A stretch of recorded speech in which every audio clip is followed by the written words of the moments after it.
Hello friends, দেখো চটপট ready হয়ে ঝটপট বেরিয়ে পড়েছি আমরা পিকনিক করতে।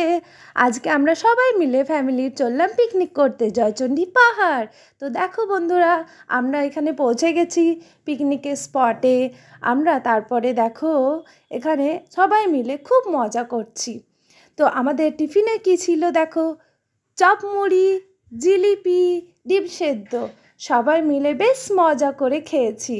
তো বন্ধুরা, তোমরাও এখানে আসতে পারো, এনজয় করতে পারো। তারপর দেখো বাচ্চারা এদিকে ডান্স করছে, রান্নাবান্না হচ্ছে, এদিকে মাটন কষা হচ্ছে। তো মাটনটা দারুণ হয়েছিল। দেখো বন্ধুরা, তারপর আমরা গরম গরম সবাই খেতে বসেছি। খাওয়া কমপ্লিট করে আমরা বেরিয়ে পড়েছি মেলা দেখতে। তো মেলাতে দারুণ দারুণ জিনিস আছে, দেখো বন্ধুরা সবাই, খুবই সুন্দর। তো খুবই ভালো জায়গা, খুব ভালো লেগেছে। তো বন্ধুরা, ঝটপট আমার চ্যানেলটাকে সাবস্ক্রাইব করে ফেলো যারা যারা এখনও করোনি। So bye, good.